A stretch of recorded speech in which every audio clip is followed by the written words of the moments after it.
Welcome to This Week in Family Law, our go-to podcast for busy Australian family lawyers who want to stay updated without the overwhelm. I'm Jenna Downey, your host for this series. I'm a family lawyer and managing director at Leap Family Law. I'd like to welcome a fellow family lawyer at Leap and co-host for this episode, Antonia Cacapardo. Thanks, Jenna. Excited to be here. How are you? I'm good. How are you going? I'm good. I'm a little bit tired from watching the tennis last night. Oh, that Alcaraz and De Minaur. Yeah. I saw the highlights this morning. Oh, I was did? fast asleep by like 10 o'clock last night. As it's our first episode, I'd like to run through how we're going to run each episode. We'll break it up into 3 segments. Segment 1 is What's Up, where we will run through news and updates for the week. Segment 2 is Law in Motion, or Case Note Corner. Law in Motion is where we will share with you an interesting topic for the week. Case Note Corner, we will discuss with you a case. Segment 3 is Your Questions Answered. If you'd like any of your questions answered, please send us an email, familylawpodcast@leap.com.au. Otherwise, you can drop us a comment in the streaming platform. Let's get into this week's update. What's up, Antonia? Thanks, Jenna. With the start of the new year, some updates to be across. We've got a new practice direction from the Federal Circuit and Family Court of Australia in relation to working with interpreters. Well, that's interesting. What are the key takeaways from that new practice direction? So the key takeaways are for practitioners to provide early notice to the court if an interpreter is required, and that the interpreter is qualified, meaning that they have tertiary qualifications in interpreting. That's really interesting. So it applies for new matters and ones that are already proceeding. So another update we have is that a Word document for proposed orders is needed to be sent to the court when filing an application for consent orders. So previously, we'd be used to doing that when proceedings were on foot. If we had consent orders handed up, the court would ask for a typescript, even final orders. But now when we're filing an application for consent orders, they require that to be sent to them with the PDF, with the signed orders by the parties.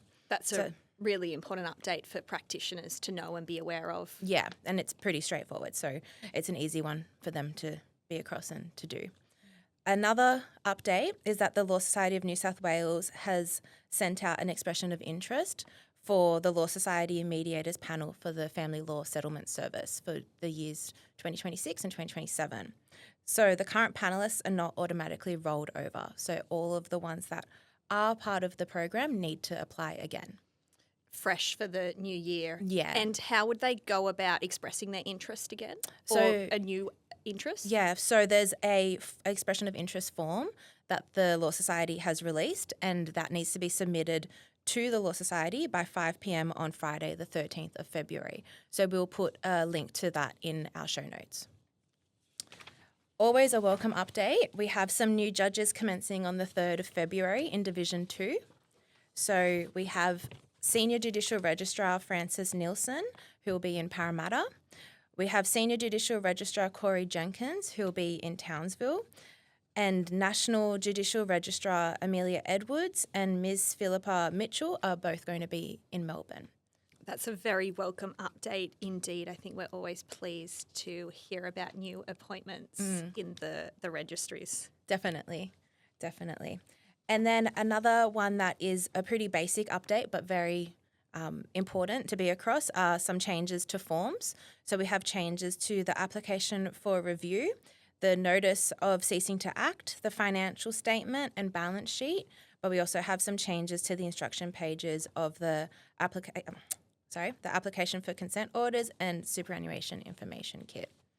Is there a grace period for the use of the old forms? Generally, there was, yeah. So that ended on 30 January, so just last week. Okay. So the new forms are now needed to be used. Thank you, Antonia. Those were great updates and very useful for our listeners.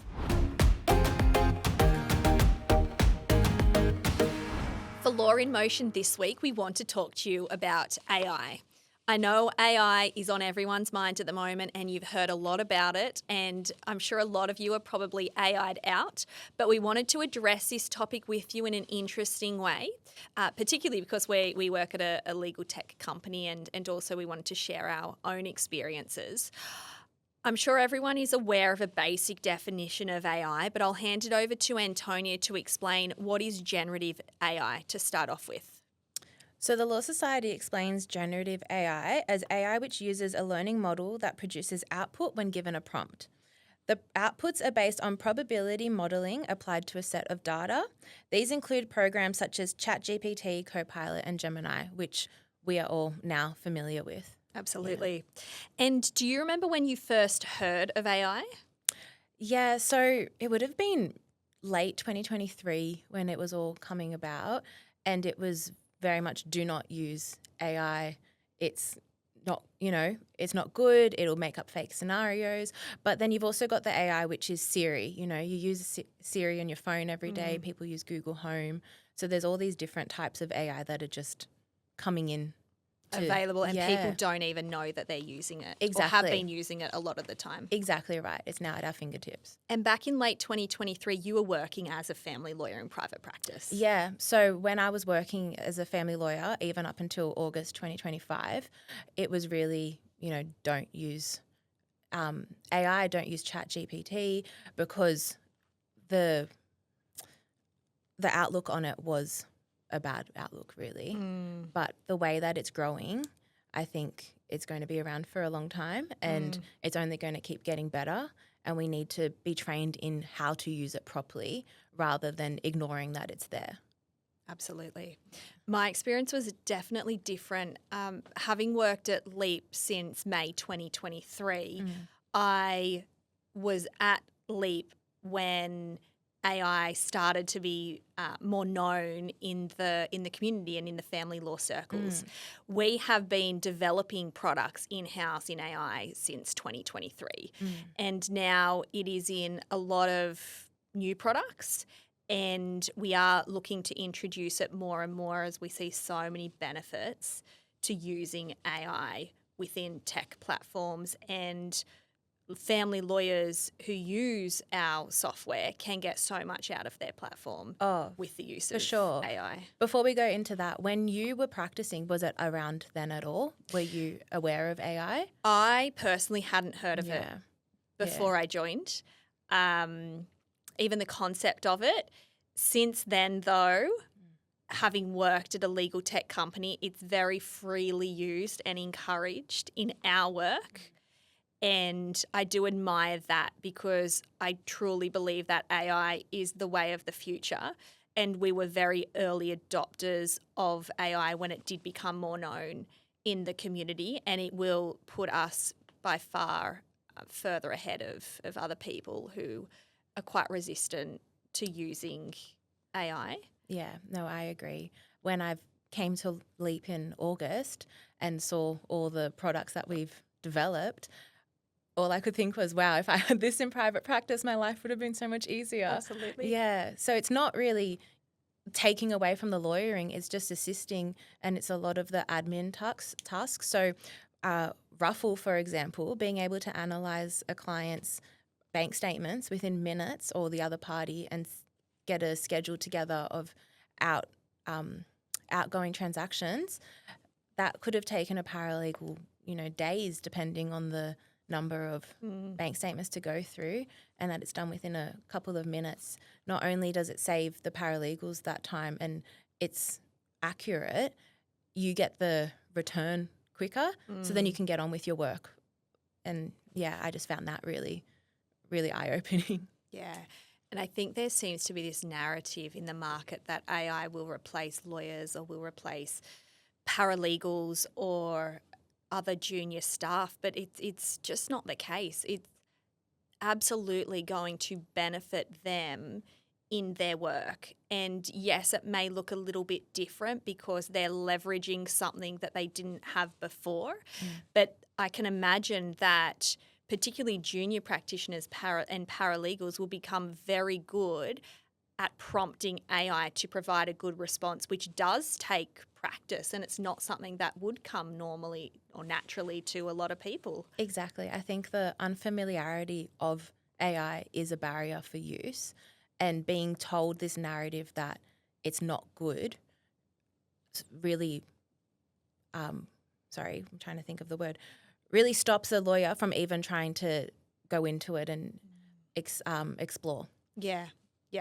So, sorry, you go, Jenna. I was just going to say that I feel the people who do talk negatively about AI, it probably is a lack of understanding of it. Yeah. And I would encourage people to learn as much as they can about it. What we use, and this isn't to obviously make people use Leap or any of our products, it's a well-known fact that products that are developed, including by us, they're very different to what you would find a free Chat GPT model would use in terms of security and privacy. Yeah. So you can't put them all under the one umbrella of AI is not safe to use. No, exactly. AI should certainly be checked. Any AI output should certainly be checked by a lawyer. Mm-hmm. Yeah. But with the proper mechanisms in place and policies with firms in place, I can see it as being very useful. Yeah, exactly. So that is one of the issues with AI in family law is that people say, well, it's incorrect. And the thing is, 1, you need to be prompting it correctly. 2, you need to be using the correct models. But 3, you need to check the work. It's not doing it for you. It's assisting you rather than replacing you.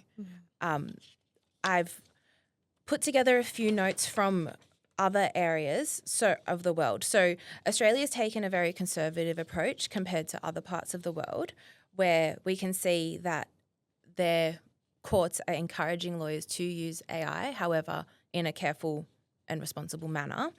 The US already has over 25 federal judges who have issued standing orders on AI, and they focus on disclosure rather than prohibition.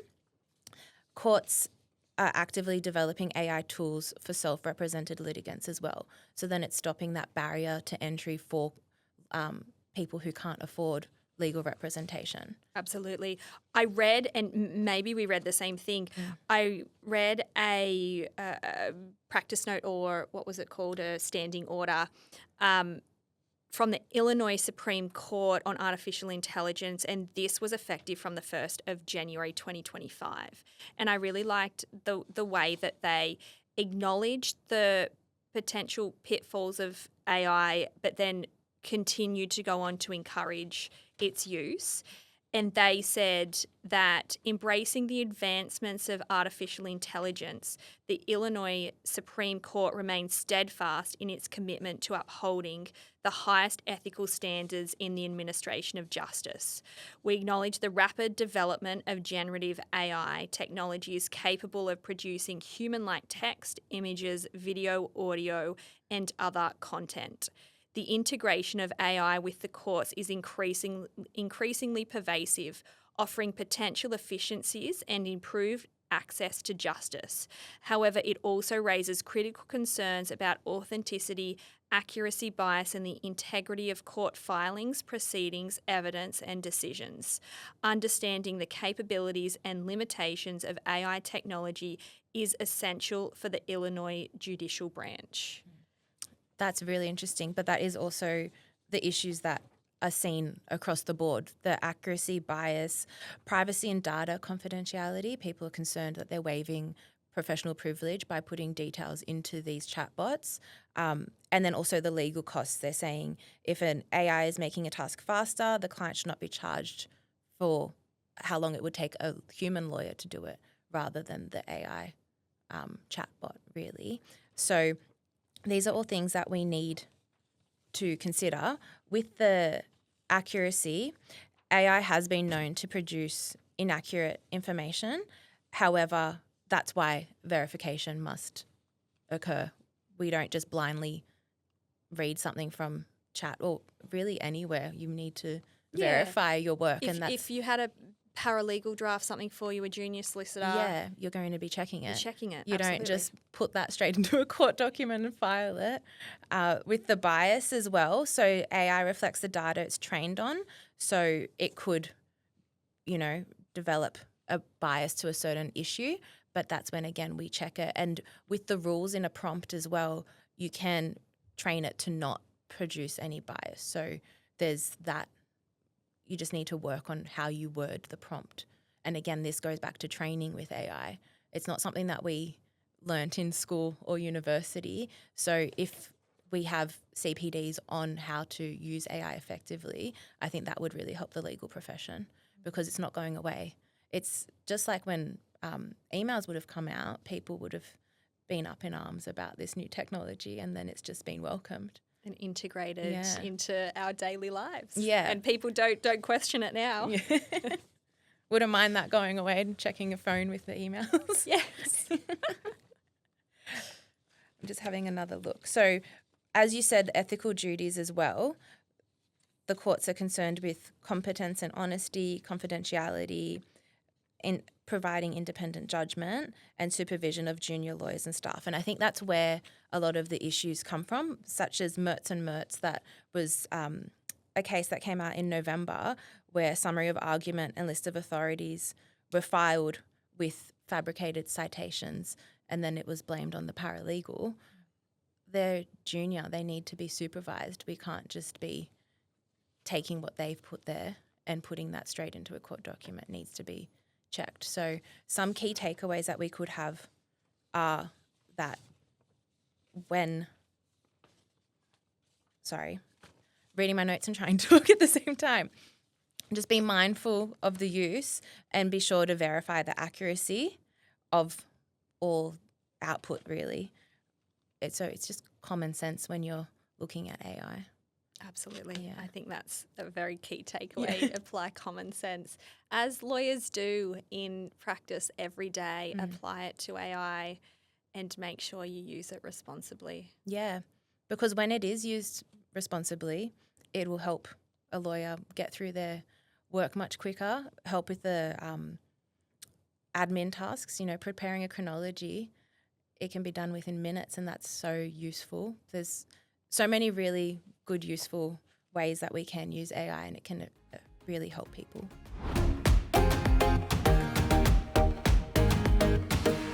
For your questions answered this week, as it's our first episode, we've spoken to some of our colleagues to ask them about questions that often come up for them so we can answer them this week. The first question of those, and I'll ask this to Antonia, what internal checks can lawyers put in place to prevent AI hallucinations ending up in filed material? That's a good question. So from a risk management perspective, the most important would be an internal check from a human, of course. So I would say every document that's generated by AI must be carefully reviewed line by line by a lawyer who understands the matter and the law. So as you would do when a paralegal or a junior solicitor would send you some work, you'd review it. You just need to make sure that you're not just busy and going past it. You need to actually give it that attention. Firms could also implement rules such as prohibiting any AI-generated content from going into documents unless it has been verified by a partner. So, and actually checking the source documents. So if there's a case in there, you go and find that case and read the case. That's so important, isn't it? Which is what you would usually do in practice. You're not going to put a case in that you don't know what it's dealing with, same as reading it from AI. You can use checklists or sign-off processes, making sure that we know who has checked it off and what date, just to make sure that for abundant caution, it's not just put into a document and not checked. But ultimately, AI should be seen as a drafting and thinking aid, not a source of truth. And following our discussion earlier on AI, we thought that question followed nicely from that, and that's why we wanted to include that for this week. Yeah, some further takeaways. Our other questions are more general, but yet very interesting. What skills do you think new family lawyers most need but least expect to use? Yeah, so I would say emotional intelligence and communication skills. You'll see once you've started practicing family law for a bit, it's not only dealing with the law and keeping up with the changes, but also managing clients, and they're going through such a heightened period of their lives where stress and anxiety are really at the forefront. You want to make sure you can manage those emotions and get your client the best outcome. So, read between the lines of what the client's saying, be able to de-escalate conflict without invading their emotions. And really another one is working on judgment and when not to push a point, when to not say something to a client because it could inflame it, really reading the situation. Sometimes in practice you'd get those letters that are sent just after hours on a Friday afternoon, which are just to antagonize your client, and using your judgment saying, do I need to send this on a Friday night or can it wait till Monday morning? If it's not an urgent letter and it's, say an exhaustive disclosure request, wait till the Monday, let them enjoy their weekend, and then you can even give them a call rather than just sending an email that will make them anxious. I think having those kinds of judgment calls really do help you as a lawyer. Yeah. I think phone calls can be so underrated, but they're so valuable in everyday life, but then particularly with clients who are dealing with such an emotionally difficult time and may be triggered by certain things. Having a voice on the other end of the phone explaining to them what the situation might be, or if you are going to be sending a letter that they might not particularly like to read, give them a I'm heads sure up. they'd be so appreciative. Oh, definitely. And being able to explain legal terms in clear English, because they're not going to want to hear it if they can't understand it. Yeah. I remember attending a law cover seminar. It was many, many years ago. And one of the, going to say preventatives for having a claim made against a family lawyer is good communication skills.